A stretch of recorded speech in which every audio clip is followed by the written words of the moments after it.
Sorry. Now you see exercise 3.4 of the chapter Understanding Quadrilaterals. Exercise 3.4. The first question is about true and false. You have to tell true and false. अब आप देखिए मैंने कुछ figures बनाए हुए हैं बेटा, ठीक है। स्क्वायर है, ये क्या है? स्क्वायर। स्क्वायर में सारी साइड्स क्या होती हैं? आपस में बराबर होती हैं और सारे एंगल्स क्या होते हैं? राइट एंगल्स होते हैं, है ना? हमको ये पता है। और अपोजिट साइड्स इक्वल और पैरेलल होती हैं, है ना?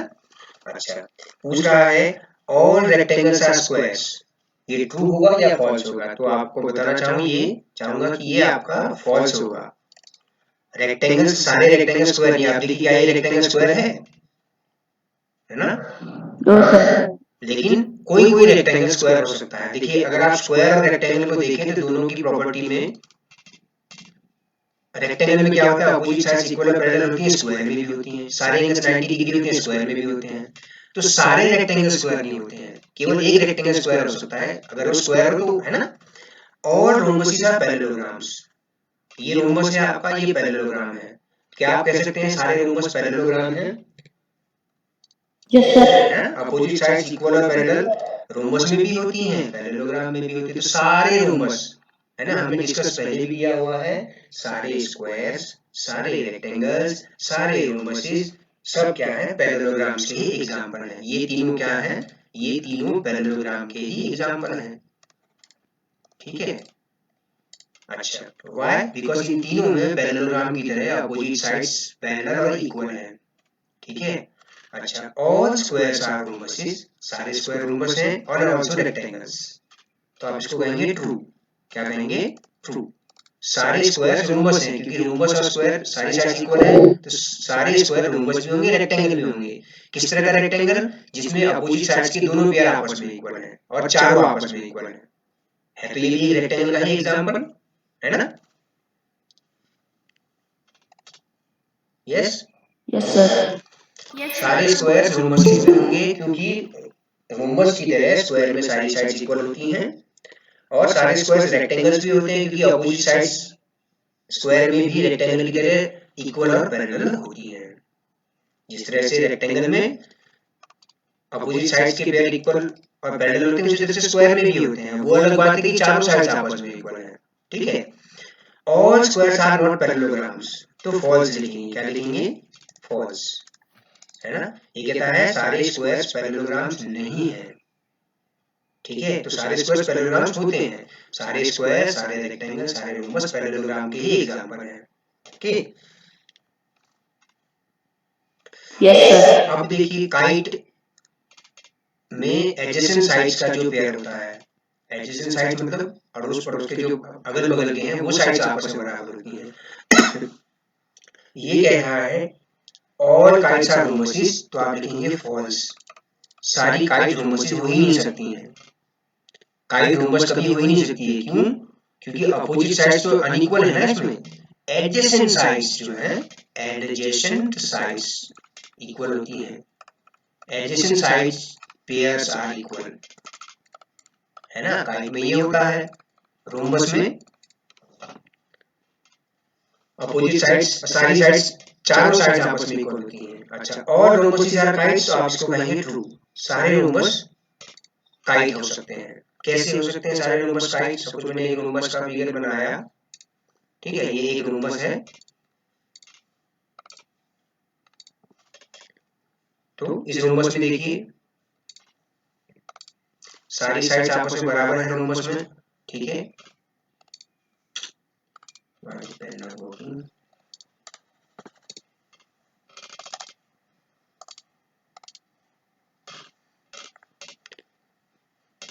ठीक है, तो आप देखिए सारी साइड्स आपस में बराबर हैं और एडजेसेंट भी आपस में बराबर हैं, तो सारे रोम्बस काइट्स हैं, ट्रू है। लेकिन सारी काइट्स रोम्बस हैं, वो फॉल्स है, ठीक हो गया। और पैरेललोग्राम्स आर ट्रेपेजियम्स, ट्रू। ट्रेपेजियम क्या होता है बेटा? कम से कम एक साइड क्या हो, कम से कम एक साइड ऐसा क्वाड्रिलेटरल जिसमें कम से कम एक साइड अपोजिट साइड्स का एक पेयर जो है पैरेलल हो। सपोज ये दोनों पैरेलल है, पैरेललोग्राम में दोनों ही पेयर्स जो है पैरेलल है, तो सारे पैरेललोग्राम्स क्या है? ट्रेपेजियम्स है, ट्रू है। क्लियर है बेटा? Yes, sir. अच्छा, अब मुझे बताइए क्या सारे स्क्वायर्स ट्रेपेजियम्स होते हैं? All squares are trapeziums, Yes, sir. है ना? ट्रू, क्योंकि स्क्वायर में अपोजिट साइड्स पैरेलल होती हैं, ठीक है? और ट्रेपेजियम क्या कहता है? कम से कम एक पेयर अगर पैरेलल हो किसी क्वाड्रिलेटरल में, कम से कम एक, तो वो एक ट्रेपेजियम होता है। तो स्क्वायर में दोनों ही पेयर जो है अपोजिट साइड्स के पैरेलल है, ठीक हो गया? तो सारे पैरेललोग्राम भी ट्रेपेजियम्स हैं, सारे स्क्वायर्स भी ट्रेपेजियम्स हैं, और सारे रेक्टेंगल्स भी ट्रेपेजियम्स होंगे, ठीक है?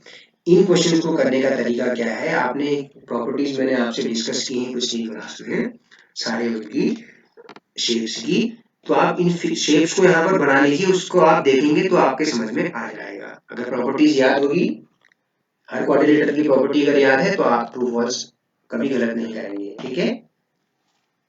Okay, Yes, sir. ये एक्सरसाइज केवल प्रॉपर्टीज पर बेस्ड है, ठीक है?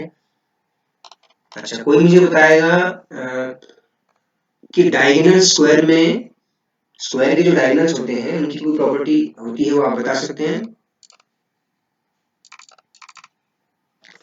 Sir, in square diagonals bisect each other. Bisect each other at right angles, ये याद रखना है। रोम्बस में और स्क्वायर में दोनों में ही डायगोनल्स जो होते हैं एक दूसरे को 90 डिग्री पर क्या करते हैं?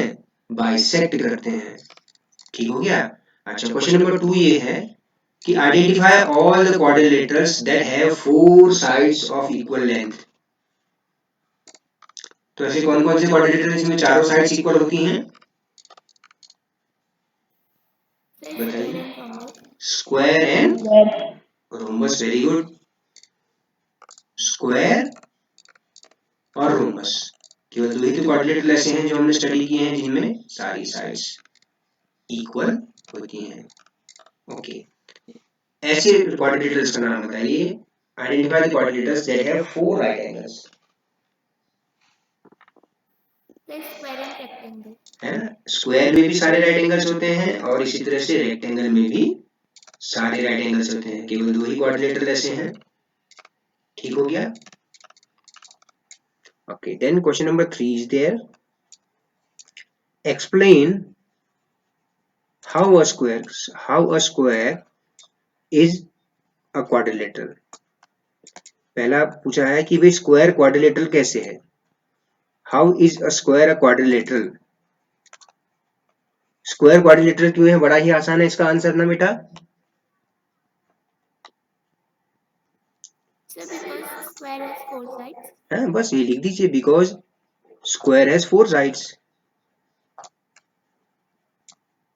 Square has 4 sides, therefore square is a quadrilateral. Okay. Second पूछता है कि कैसे a square that how a square is a parallelogram. Square एक पैरेललोग्राम क्यों है? स्क्वायर एक पैरेललोग्राम क्यों है? Why is square? Because its opposite angles. आप कहिए because its opposite sides are equal and parallel. Because its opposite side pairs are parallel and equal. Parallel and equal, है ना? सपोज स्क्वायर है ABCD, okay, तो AB और BC आपस में बराबर अपोजिट साइड्स के, इसी तरह से BC और AD भी आपस में बराबर, साथ ही साथ AB DC के पैरेलल भी है और BC AD के पैरेलल है, अपोजिट साइड्स इक्वल और पैरेलल है, ठीक है? तो इसीलिए स्क्वायर क्या है? एक पैरेललोग्राम कहलाता है, ओके।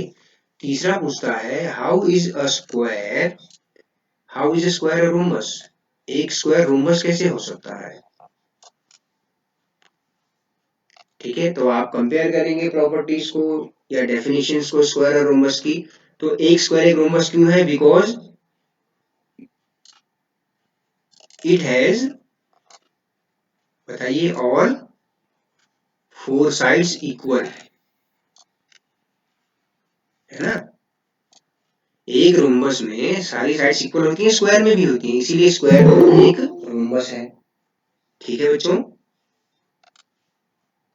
ठीक है ना बेटा, सही लिखा है रीजन मैंने। अच्छा, अब आपको पूछा है why is a square a rectangle. Square एक रेक्टेंगल क्यों है?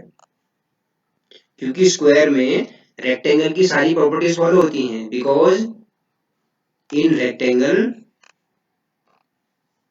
In square, because in square opposite sides are equal and parallel. Opposite sides are equal and parallel. इसीलिए जो है स्क्वायर एक रेक्टेंगल है। ठीक है, why square rectangle because opposite sides equal और पैरेलल हैं। ठीक है, तो क्योंकि देखिए आपको देखिए स्क्वायर एक रोम्बस है, स्क्वायर एक पैरेललोग्राम भी है, तो स्क्वायर एक रेक्टेंगल भी है। ओके, ठीक है बेटा, इसमें कोई डाउट तो नहीं है? No sir. क्योंकि सारी प्रॉपर्टीज अगर आपने लिखी हुई है अपनी नोटबुक में, सामने आप अपनी नोटबुक खोल के लिखिए तो आप कंपेयर करके पता कर सकते हैं। फोर्थ क्वेश्चन है बेटा, name the quadrilateral whose diagonals, number 1 है bisect each other। ऐसे सारे क्वाड्रिलेटरल का नाम बताइए जिसमें उनके डायगोनल्स एक दूसरे को बाइसेक्ट करते हैं। यस मनस्वी, क्या बता सकते हो?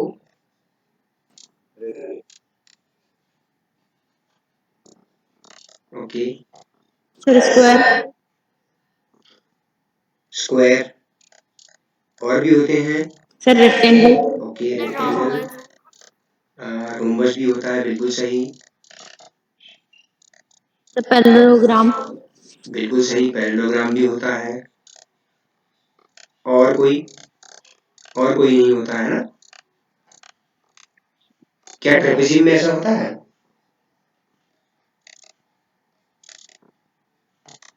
ये सुन, क्या ट्रेपेजियम के डायगोनल्स एक दूसरे को बाइसेक्ट करते हैं? The answer is no. Okay, trapezium के डायगोनल्स एक दूसरे को बाइसेक्ट नहीं करते हैं। ठीक है, अच्छा, अब पूछता है उन क्वाड्रिलेटरल्स का नाम बताइए जिनके डायगोनल्स एक दूसरे के परपेंडिकुलर बाइसेक्टर्स हैं। अभी परपेंडिकुलर बाइसेक्टर का मतलब क्या होता है कि ये दोनों एक दूसरे को परपेंडिकुलरली दो बराबर हिस्सों में बांट रहे हैं, ये कहने का मतलब है।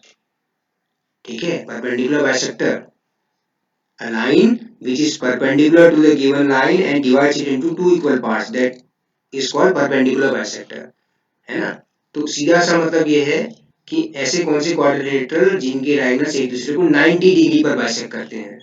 दोनों डायगोनल्स यहाँ पर, डायगोनल्स AC और BD दोनों जो है यहाँ पर क्या कर रहे हैं, दोनों ये एक दूसरे को क्या कर रहे हैं, 90 डिग्री पर बाइसेक्ट कर रहे हैं। तो AC डायगोनल BD का परपेंडिकुलर बाइसेक्टर है, BD डायगोनल AC का परपेंडिकुलर बाइसेक्टर है ना? तो कौन कौन से एग्जांपल हैं ऐसे बताइए? square, ठीक हो गया, स्क्वायर में होता है, और एक और होता है the rhombus, रोम्बस। ठीक है, काइट में नहीं होता है ना? दोनों डायगोनल्स एक दूसरे के परपेंडिकुलर बाइसेक्टर नहीं होते हैं। बड़ा वाला डायगोनल छोटे डायगोनल को बाइसेक्ट करता है 90 डिग्री पे। ठीक है, तो इसलिए काइट इसमें नहीं आएगा। फिफ्थ क्वेश्चन है, क्वेश्चन नंबर 5 है, explain why is rectangle a convex quadrilateral. Rectangle एक कॉन्वेक्स क्वाड्रिलेटरल कैसे है? ठीक है, explain why is rectangle a convex quadrilateral. ठीक है, क्यों है बेटा? so because its diagonals lie inside the rectangle. बिल्कुल करेक्ट, बिल्कुल सही है, correct answer, because it's diagonals lie in the interior of the rectangle, that's why। Okay, because इसके डायगोनल क्या करते हैं, एक दूसरे को क्या करते हैं बेटा, एक दूसरे को इंटरनली इसके इंटीरियर में करते हैं तो लिखेंगे बिकॉज डायगोनल्स ऑफ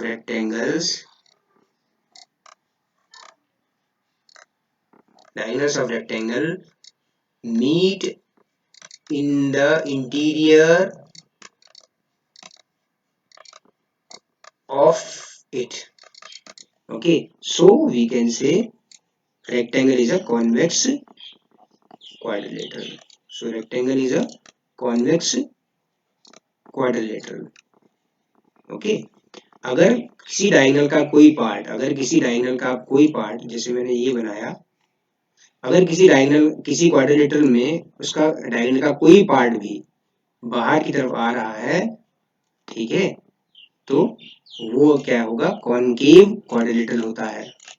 ठीक है, कॉन्वेक्स क्वाड्रिलेटरल में क्या होता है, दोनों ही डायगोनल्स अंदर ही मिलेंगे, यहाँ पर बाहर मिल सकते हैं, कुछ हिस्सा बाहर मिल सकता है। ठीक हो गया, तो ये डिफरेंस है कॉन्वेक्स और कॉनकेव क्वाड्रिलेटरल में। ठीक है बेटा? Yes, sir. Okay, then last question of this exercise and this chapter. I am writing the question. ABC is a right angled triangle. ABC is a right angled triangle. एक triangle दिया है ABC,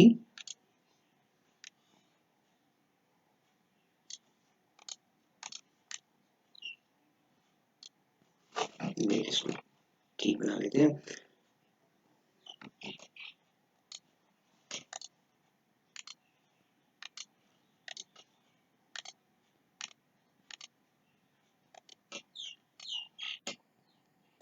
एक right angle triangle है ABC, इसको बना लेते हैं right angle triangle को।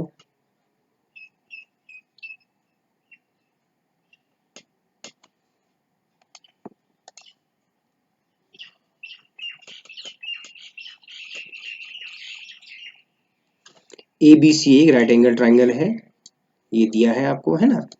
ABC is a right angle triangle and O is the midpoint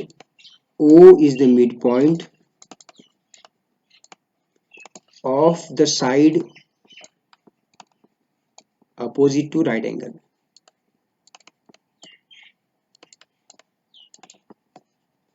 ठीक है, पॉइंट B पर राइट एंगल है, उसका अपोजिट साइड क्या कहलाता है, हाइपोटेन्यूज कहलाता है ना, हाइपोटेन्यूज राइट एंगल ट्राइंगल में। तो O इसका मिड पॉइंट है बच्चों, ये दिया है। Explain why O is equidistant, मतलब इक्वल डिस्टेंस पे है, equidistant from ABC, from A, B and C। आपको बताना है, आपको क्या बताना है कि कैसे O जो है A, B और C से इक्वल डिस्टेंस पर है। ठीक है, अब आप देखिए O जो है A और C से इक्वल डिस्टेंस पे क्यों है, क्योंकि O तो मिड पॉइंट है भाई, है ना। O मिड पॉइंट है तो इसलिए OA इज इक्वल टू क्या हो गया, OC, है ना। OAC का मिड पॉइंट है तो OA इज इक्वल टू क्या हो गया, यस बच्चों। अगर OAC का मिड पॉइंट है तो इसका मतलब क्या हुआ, OA is equal to OC, right और wrong, yes. Are you getting my point? आपको मेरी आवाज ही नहीं आ रही लग रहा है।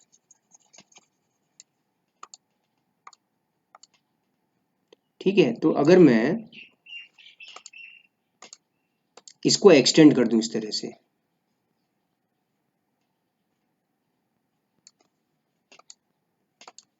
और इसको भी एक्सटेंड कर दूं, आप अपनी नोटबुक में इसको जो है उसमें बना सकते हैं डॉटेड लाइन से, मैं कलर्ड कर दे रहा हूं। ये आपका पॉइंट O है, ये आपका पॉइंट O है, सपोज ये पॉइंट D है, तो आप क्या कर दीजिए, extend BO to D and join AD and DC। ठीक है, अब आपको देखिए अब आप खुद देखिए कि ABCD क्या हो गया आपका इज अ रेक्टेंगल। तो हमने एक कंस्ट्रक्शन कर ली इस तरह से कि BO को ऐसे आगे बढ़ाया पॉइंट D तक, फिर A और D को मिलाया और D और C को मिलाया, तो आप देख पा रहे होंगे कि हमारे पास एक रेक्टेंगल बन गया। Okay, such that AB is equal to DC and BC is equal to AD, ऐसा हमने कंस्ट्रक्शन कर लिया। ठीक है, अब आप देखिए AC और BD क्या है, AC और BD इस रेक्टेंगल के क्या है,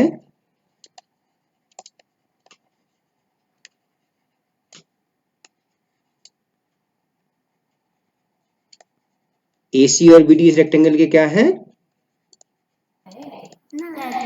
डायगोनल्स हैं। अब आप मुझे बताइए डायगोनल्स ऑफ रेक्टेंगल क्या करते हैं, एक दूसरे को बाइसेक्ट करते हैं, बाइसेक्ट ईच अदर। ठीक है, so we can say OA is equal to OC is equal to OB is equal to OD। ठीक है, क्यों ये सारे इक्वल क्यों, क्योंकि दोनों डायगोनल्स भी लेंथ में बराबर होते हैं and diagonals are of equal length, diagonals are equal in length. एक रेक्टेंगल में दोनों डायगोनल्स की लंबाई बराबर होती है और एक दूसरे को बराबर दो पार्ट्स में बांटते भी हैं। तो इससे मुझे क्या मिल गया कि OA OC OB OD ये चारों आपस में बराबर हो गए, है ना। दो बराबर लाइंस के मिड पॉइंट एक ही कॉमन है, तो इसका मतलब क्या है कि चारों पार्ट आपस में इक्वल होंगे। ठीक हो गया ना। तो इसका मतलब क्या है कि OA OB OC आपस में बराबर है, तो हम कहेंगे hence O is equidistant from A, B and C। D के बारे में पूछा नहीं है इसलिए हमने लिखा नहीं, A, B and C। ठीक हो गया। क्या दिया था आप फिर से देखिए क्वेश्चन में दिया था बच्चों, ट्राइंगल ABC एक राइट एंगल ट्राइंगल है B पर, B को जोड़ा हुआ था मिड पॉइंट AC के मिड पॉइंट से O पर।